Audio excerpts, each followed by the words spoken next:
आए तो लाइक और चैनल को सब्सक्राइब जरूर करना ऐसी ही रिएक्शन वीडियोस लेकर। कहानी की शुरुआत होती है आज से 65 साल पहले, जब दुनिया न्यूक्लियर वॉर की वजह से लगभग खत्म सी हो गई थी। बिजली और हर तरह के कम्युनिकेशन सिस्टम एक ही रात में पूरी तरह बर्बाद हो गए। पूरी दुनिया बहुत बुरे दौर से गुजर रही थी। तब अमेज़न के जंगलों में एक साइंटिस्ट को जेनेसिस पेड़ मिला। इसके करिश्माई फूल में इतनी ज्यादा ताकत थी कि ये पूरी दुनिया को बिजली दे सकता था। इससे इंसानों ने फिर से सब कुछ बनाना शुरू कर दिया। इस आविष्कार के बाद सभी जेनेसिस पेड़ सरकार के कंट्रोल में आ गए। इस न्यूक्लियर युद्ध के बाद पैदा होने वाले 90% बच्चों में जेनेटिक प्रॉब्लम्स आने लगी। इसके बाद साइंटिस्टों ने ये प्रॉब्लम सॉल्व करने के लिए उसी पेड़ के फूल को ह्यूमन डीएनए में डाल दिया। इसके बाद हर एक इंसान अपनी माँ के पेट से ही कोई ना कोई ताकत लेकर पैदा होने लगा। किसी की सुनने की शक्ति कुछ ज्यादा ही बेहतर होती तो किसी की नजर बहुत ज्यादा ही बेहतरीन। इस तरह की ताकतों के साथ पैदा होने वाले लोगों को जेनेटिक्स बुलाया जाने लगा और ये लोग इस नई दुनिया में बिल्कुल राजाओं की तरह जीने लगे। लेकिन लगभग 10% लोगों का इम्यून सिस्टम थोड़ा कमजोर था, जिससे उनके शरीर ने इस फूल को बिल्कुल भी एक्सेप्ट नहीं किया।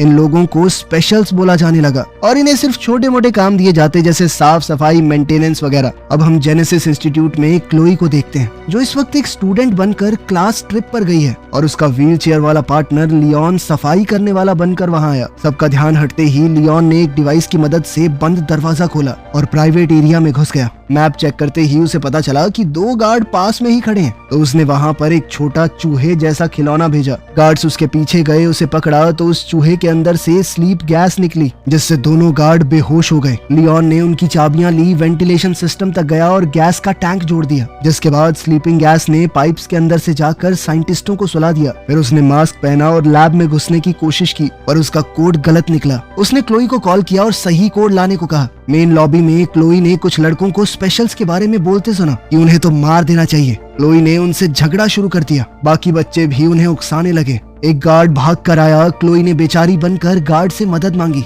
और उसी वक्त उसकी जेब से नोटबुक चुरा ली। नोटबुक में उसे सही कोड मिला जो उसने लियोन को भेज दिया।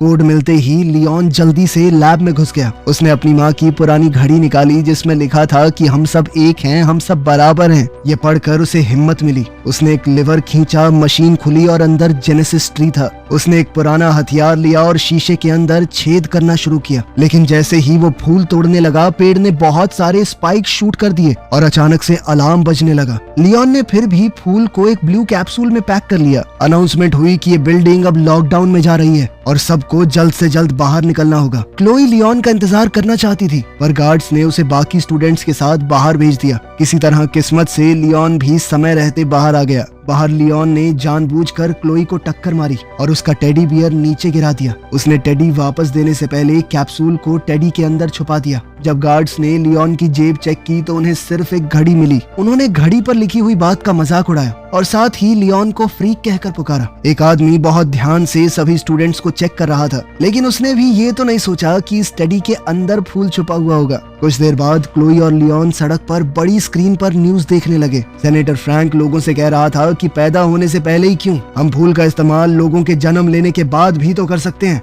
इसके बाद फेमस सिंगर मीरा वहां आई। उसने अनाउंस किया कि वो बिना ताकत वाले लोगों की डिस्ट्रिक्ट में फ्री टूर कर रही है, ताकि सब लोग एक साथ मिलकर रहें। अपना हुलिया बदलने के बाद लियोन ने क्लोई को समझाया कि पॉलिटिशियंस और सेलिब्रिटी सिर्फ ड्रामा करते हैं, उन्हें हम जैसे लोगों की कोई परवाह नहीं है। अभी थोड़ी देर पहले सड़क पर एक हमारे जैसे गरीब आदमी को खाने के स्टोर से धक्का देकर निकाल दिया गया। तभी हम देखते हैं कि एक सफाई करने वाला आदमी खिड़की से कुछ मिटा रहा था। वहाँ लिखा था डेथ टू द जेनेटिक्स, जिसका मतलब था कि सब लोग जेनेटिक्स को देखकर खुश तो नहीं है। वहीं मीरा के मैनेजर ने उसे कहा कि हालात खतरनाक हो रहे हैं। स्पेशल डिस्ट्रिक्ट जहाँ पर वो 10% लोग रहते हैं जिनके ऊपर उस फूल ने काम नहीं किया, वो पहले से बहुत रिस्की है और बहुत ज्यादा भीड़ आएगी, इसलिए ऑटोग्राफ सेशन को कैंसिल करना होगा। मीरा को ये बात बिल्कुल पसंद नहीं आई। उसने कहा कि ऐसे थोड़ी आएगी एकता, मुझे लोगों के सामने जाना होगा, उन्हें अपने जैसा महसूस करवाना होगा। उसने इवेंट को कैंसिल करने से मना कर दिया। क्लोई और लियोन जब घर जाने लगे तो स्पेशल डिस्ट्रिक्ट के गेट पर गार्ड्स ने उनकी आईडी चेक की। लियोन शॉपिंग करने गया तब क्लोई टीवी पर फ्रैंक का इंटरव्यू देख रही थी। अब फ्रैंक बोल रहा था कि उसने ऐसी दवाई बनाई है जिससे वो 10% लोग जिनके अंदर ताकत नहीं आई थी वो भी अब इस ताकत को महसूस कर पाएंगे। उन्हें भी अब बाकी सब जैसा बनाया जा सकता है। क्लोई ये देखकर बहुत खुश हुई, लेकिन लियोन ने कहा कि ये सब झूठ है। फिर वो दोनों अपने घर गए एक छोटी सी वर्कशॉप में। क्लोई वहाँ पौधे उगाती है और लियोन कुछ डिवाइसेस बनाता है। लियोन फूलों से वो हिस्से निकालता है जिनके अंदर ताकत है और उनकी मदद से अपाहिज लोगों के लिए खास तरह के प्रोस्थेटिक्स बनाता है ताकि वो लोग भी एक आम जिंदगी जी सके। क्लाइंट्स के पैसों से उनका रोज का गुजारा हो जाता है। क्लाइंट्स का काम खत्म होने के बाद एक आदमी ने जेनेटिक डिस्ट्रिक्ट से कॉल किया और कहा कि मुझे कुछ ठीक करवाना है। क्लोई ने मना कर दिया, ये कहकर कि हम लोग कहीं जाके ठीक नहीं करते, दुकान पे ही आना पड़ेगा आपको। पर जब लियोन ने सुना कि वो आदमी 3 गुना पेमेंट देगा तो उसने कहा कि कोई नहीं, आ जाएंगे। क्लोई डर गई क्योंकि ये थोड़ा इलीगल काम था। लियोन ने उसे समझाया कि मुझे सारा रास्ता पता है, कहाँ पे गार्ड्स हैं कहाँ पे नहीं, वो किसी को भी पता लगे बिना अंदर जा सकता है। अब वो दोनों एक महंगे से रेस्टोरेंट में पहुंचे जहां कुक ने उन्हें पीछे के दरवाजे से अंदर लिया। वो कुक भी उन्हीं की तरह था। उसके पास एक मैकेनिकल सूट था जो उसे चलने में मदद करता है अपाहिज होने के बाद भी। अचानक एंटी जेनेटिक्स नाम की गैंग मेन दरवाजा तोड़कर अंदर घुस गई और उन्होंने बिजली भी काट दी। लियोन ने सूट ठीक करने का काम पूरा किया। कुक ने कहा कि मैं देख कर आता हूँ बिजली कैसे चली गई, साथ ही आपके पैसे भी ले आऊंगा। गैंग ने अब रेस्टोरेंट को तोड़ना शुरू कर दिया और खास शक्तियों वाले इंसानों को मारना भी। कुछ ही मिनटों में बहुत से टेबल्स टूटे पड़े थे और बहुत सारी लाशें जमीन पर थी। फिर गैंग का लीडर दीवार पर कुछ लिखने लगा। इतने में कुक वापस किचन में आया। उसके शरीर पर खून लगा हुआ था। उसने अपनी आखिरी सांसें भरते हुए क्लोई और लियोन को बताया कि बाहर क्या हो रहा है और फिर दम तोड़ दिया। अब क्लोई और लियोन ने भागने की कोशिश की लेकिन पीछे के दरवाजे पर ताला लगा हुआ था। अब उन्हें यहाँ से भागने के लिए कुछ तो दिमाग लगाना पड़ेगा। लियोन ने क्लोई से कहा कि कुक का मैकेनिकल सूट पहनने में मेरी मदद करो। कुछ मिनट बाद 2 गैंग वाले किचन में आए। उन्हें सिर्फ मरा हुआ कुक ही दिखाई दिया क्योंकि क्लोई और लियोन छुपकर बैठे थे। वो लोग दीवार पर कुछ लिखते हुए बात कर रहे थे कि कल एक छोटा शो होगा और अगले दिन बहुत बड़ा काम। एक गुंडे ने अपने कुछ आइडिया देने की कोशिश की लेकिन बॉस ने उसे चाकू दिखाकर धमकाया कि प्लान में कोई बदलाव नहीं होगा, ठीक है। एक आदमी ने एक कागज गिरा दिया और क्लोई ने उसे उठाया। पुलिस की आवाज आई तो गुंडे निकल गए। अचानक लियोन के सूट ने कंट्रोल छोड़ दिया। सूट ने खुद ब खुद उसे खड़ा कर दिया और काउंटर पर फेंक दिया। दोनों आदमी उसके पीछे आए तो लियोन ने बर्तनों और गर्म पानी का इस्तेमाल करके उनसे लड़ाई की। लड़ाई के दौरान बॉस का मास्क हिल गया और उन्हें उसका चेहरा दिख गया। गुंडों ने लियोन को काउंटर पर दबा दिया और क्लोई उसे बचाने कूद पड़ी। फिर लियोन ने गुंडों के ऊपर आटा फेंका और जल्दी से वहां से निकलने की सोची। अब वो क्लोई के साथ एग्जिट की तरफ भागने लगा। सूट की ताकत से लियोन ने दरवाजा तोड़ दिया और वो दोनों वहां से बाहर निकल गए। बाहर लियोन को सूट में चल पाना बड़ा मुश्किल सा हो गया तो क्लोई उसे संभाल कर एक गली में ले गई। पुलिस की गाड़ियां पास से निकल गई पर उन दोनों को नहीं देख पाई। क्लोई ने हिसाब लगाया कि सूट की टांग थोड़ी टूट सी गई है, इसीलिए वो लियोन को घर तक सहारा देते हुए ले गई। अगले दिन रिपोर्टर्स ने पूरा केस दिखाया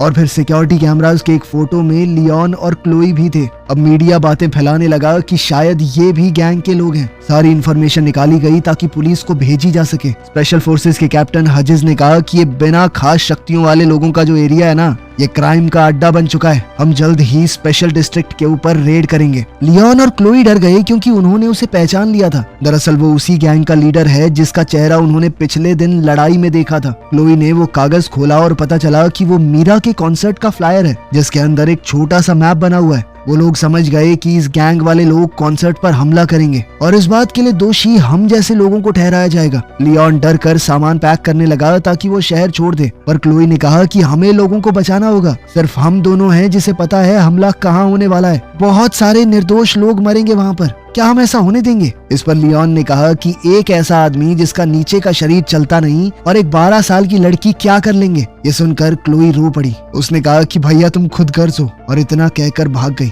लियोन चाहकर भी उसे रोक नहीं पाया। इसके बाद फ्लैशबैक में दिखाया जाता है कि एक जवान लियोन अपने पिता के ऑफिस में घुस गया था अपनी फाइल देखने के लिए। वहाँ उसे पता चला कि वो स्पेशल है। जैसे ही उसके पिता को पता चला कि उसका बेटा एक स्पेशल है, उसके पिता ने उसे वहीं पकड़ लिया। ये सब याद करके और अपनी माँ की घड़ी को देखकर लियोन ने फैसला किया कि उसे कुछ तो करना होगा। कुछ घंटों बाद क्लोई वापस आई और लियोन को सूट को ठीक करते हुए देखा। उसने लियोन की सूट पहनने में मदद की लियोन ने अपने हाथ पांव थोड़े चलाकर देखे और कहा कि वो ह्यूजेस को पकड़कर उसके गुनाह कबूल करवाएगा उससे। लियोन ने कुछ अबाड़ कबाड़ चीजों से अपने लिए हथियार बना लिए और लोहे तक को मोड़ देने की अपनी ताकत दिखाई। क्लोई को सूट के अंदर कुछ खास तरह की तारें दिखी तो वो एक केमिकल बनाने दौड़ी जिससे सूट में लगे हुए हथियार एक्टिवेट हो जाएं। उसी वक्त मीरा स्पेशल डिस्ट्रिक्ट में कॉन्सर्ट कर रही थी। जनता उसे देखकर पूरी तरह बेकाबू हो गई। फैंस को लोग धक्का मारने लगे। सिक्योरिटी उन्हें जैसे तैसे पीछे कर रही थी। कॉन्सर्ट के बाद मीरा बस में चढ़ने जा रही थी, तब गार्ड्स ने उसकी सिक्योरिटी और मैनेजर को मार कर गिरा दिया। फिर रेबल्स ट्रक में आ गए और दीवारों पर अपना मैसेज लिखने लगे। हजिस ने मीरा को धमकाया कि चुपचाप हमारे साथ चलो वरना बुरा होगा। तभी लियोन वहाँ पर सूट और मास्क पहने आ गया। वो बालकनी से नीचे कूदा और सीधा हमला करना शुरू कर दिया, लेकिन क्लोई के केमिकल्स की वजह से सूट में पौधे उग गए। ये देखकर गुंडे हंसने लगे,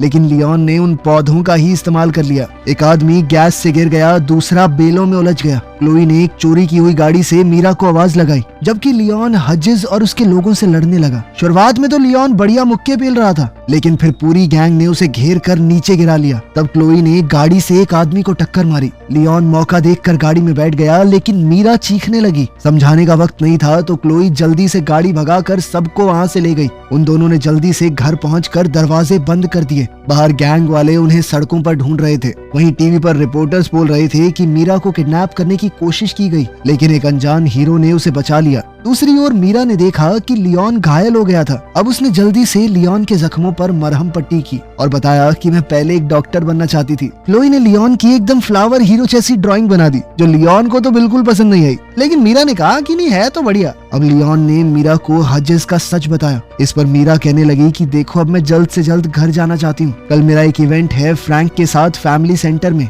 लियोन को लग रहा था कि एंटी जेनेटिक्स गैंग का अगला टारगेट फ्रैंक होगा। आज उन्होंने मीरा पर हमला किया था तो वो कल फ्रैंक पर जरूर करेंगे। ये गैंग जन्म होने के बाद लोगों में होने वाले एनहांसमेंट या बदलाव के खिलाफ थी। ये मानते थे कि जो जैसा पैदा हुआ है वो हो गया। मीरा इस सब के बारे में पुलिस को आगाह करना चाहती थी, पर लियोन ने मना कर दिया क्योंकि हजिस भी तो एक पुलिस कमांडर ही है। अब उन लोगों ने मिलकर आगे का प्लान बनाया।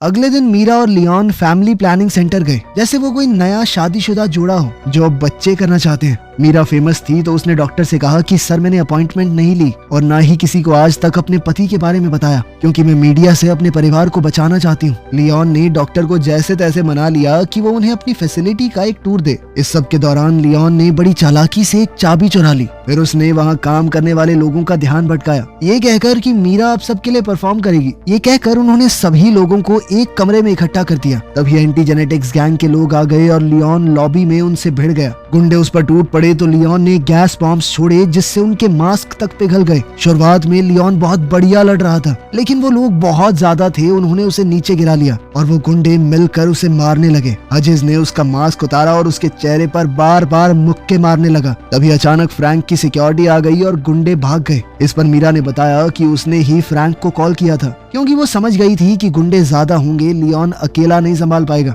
लियोन ने पूछा कि गार्ड्स ने गुंडों को फॉलो क्यों नहीं किया, तो फ्रैंक ने कहा कि तुम हमारे लिए उनसे ज्यादा जरूरी थे। पता चला कि फ्रैंक असल में लियोन का पिता है। क्लोई ये सुनकर पूरी तरह चौंक गई। वो सोच में पड़ गई कि लियोन ने आज तक उससे झूठ कहा कि उनके पिता मर चुके हैं। वो नाराज होकर वहाँ से भाग गई। अब रिपोर्टर अंदर आ गए तो उन्हें देखते ही फ्रैंक का पॉलिटिशियन मोड ऑन हो गया। उसने कहा कि मेरा बेटा एक प्रूफ है कि जेनेटिक्स और ऐसे लोग जिनके ऊपर फूल ने काम नहीं किया, उन लोगों के बीच में गैप बहुत ज्यादा बढ़ गया है। इसीलिए कल वोट बड़े ध्यान से देना। एक हफ्ते बाद अनाउंस हुआ कि फ्रैंक के प्रोजेक्ट को लगभग सबने अप्रूव कर दिया है। बहुत सारी बसेस स्पेशल डिस्ट्रिक्ट में आई और सभी गरीब लोगों को शहर के बाहर एक मेडिकल कैंप में भेज दिया गया। इस ट्रीटमेंट के बाद उन लोगों के अंदर भी कोई कमी नहीं रहेगी, तो इसीलिए उनकी रहने की जगह यानी स्पेशल डिस्ट्रिक्ट को खोल दिया जाएगा और सभी लोग आराम से एक साथ रहेंगे। कोई रोक टोक नहीं होगी बीच में। मेडिकल सेंटर में लियोन पूछने लगा कि क्लोई कहाँ पर है, लेकिन फ्रैंक ने बताया कि हम लोग उसे नहीं ढूंढ पाए। जब लियोन ने हजिस का नाम लिया तो फ्रैंक ने टॉपिक बदल दिया। उसने कहा कि तुम इस सब की चिंता मत करो, मैं बस तुम्हारा इलाज करना चाहता हूँ। लियोन ने याद दिलाया कि जब आपने माँ का इलाज करने की कोशिश की थी तो वो मर गई थी,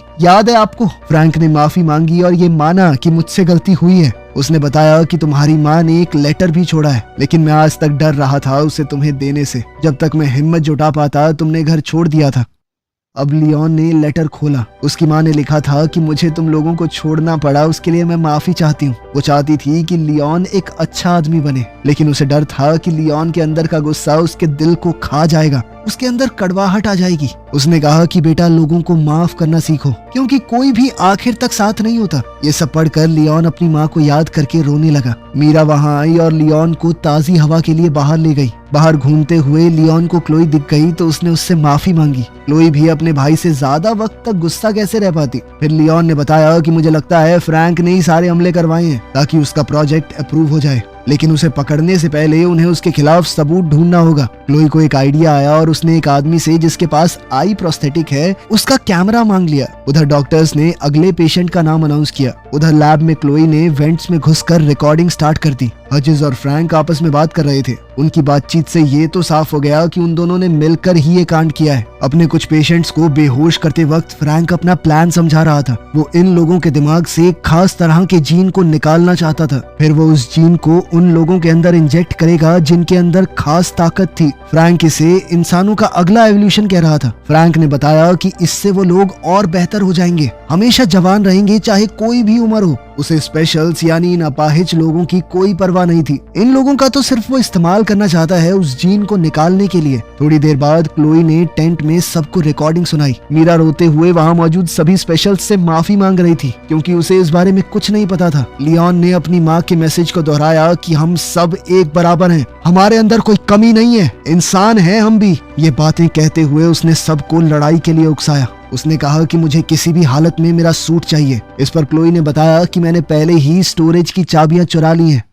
अगले दिन फ्रैंक और कुछ नर्सेज लियोन के कमरे में आ रहे थे उसका इलाज करने के लिए। लियोन ने चद्दर के नीचे अपना सूट पहना हुआ था। उसने तुरंत अपने पिता को पकड़ लिया और नर्सेज से वो इंजेक्शन छीन लिया। फ्रैंक ने कहा कि मैंने ये सब तुम्हारे लिए किया है बेटा, मैं तुम्हारा इलाज करना चाहता हूँ। लेकिन लियोन ने कहा कि तुम एक हैवान हो और कुछ नहीं। अब लियोन ने उसे कमरे के अंदर बंद कर दिया। उसने क्लोई से थोड़ा बारूद लिया और सिक्योरिटी रूम की तरफ दौड़ने लगा। वहाँ मौजूद गार्ड से लड़कर उसने उन्हें गिरा दिया, लेकिन एक गार्ड ने जल्दी से अलार्म बटन दबा दिया ताकि सबको इस गड़बड़ी का पता चल जाए। उधर क्लोई ने कैमरा को कंप्यूटर से कनेक्ट किया ताकि वो पूरी रिकॉर्डिंग पुलिस को भेज सके सबूत के तौर पर। लियोन के जाने से पहले मीरा ने उसे किस किया और कहा कि लौट कर जरूर आना। उधर टेंट वाले एरिया में हजिज अपनी गैंग के साथ आ चुका है। लियोन और स्पेशल्स ने उन्हें घेर लिया और बहुत बड़ी लड़ाई शुरू हो गई। स्पेशल्स के पास सिर्फ बर्तन, पाइप्स जैसी नॉर्मल चीजें थी, लेकिन उनकी तादाद ज्यादा होने की वजह से लड़ाई बराबर की चल रही थी। वहीं लियोन का सूट उसे एक वक्त पर बहुत सारे लोगों से लड़ने की ताकत दे रहा था,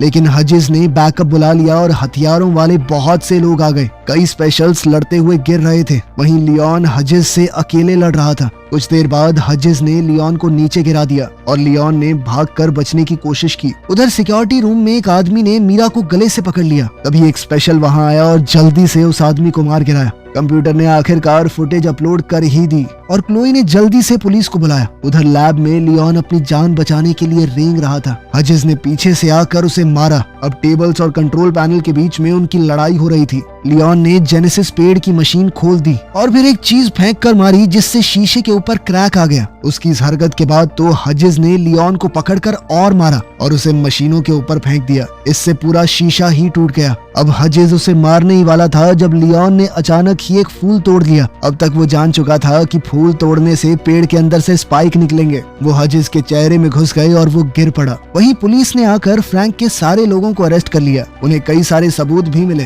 तभी क्लोई और मीरा लियोन को देखने के लिए भाग कर आई और इस बार लियोन ने आगे बढ़कर मीरा को चूम लिया। एक हफ्ते बाद सभी न्यूज चैनल्स फ्रैंक के इस घिनौने प्लान को एक्सपोज कर रहे थे। लोग कह रहे थे कि एक मास्क वाले आदमी ने सबको बचाया है। अफवाह थी कि वो फ्रैंक का बेटा है, लेकिन पुलिस वालों ने इस बात को नकार दिया। फ्रैंक खुद वहां से भाग गया था। अब गवर्नमेंट ने भी लोगों को अलग अलग रखने की अपनी पॉलिसी बंद कर दी। अब सब लोगों को आजादी थी, कोई भी कहीं जा सकता था। इस सब के दौरान मीरा का गला डैमेज हो गया था, तो अब वो गा तो नहीं सकती, लेकिन लियोन के साथ अपनी जिंदगी में बहुत खुश है। लेकिन फ्रैंक अभी भी फरार था। कहानी के आखिर में हम उसे देखते हैं कि वो अपने बेटे को दूर से घूर रहा था। सब्सक्राइब जरूर करना, ऐसी ही रिएक्शन वीडियोस लेकर आपके पास हाजिर होते रहेंगे।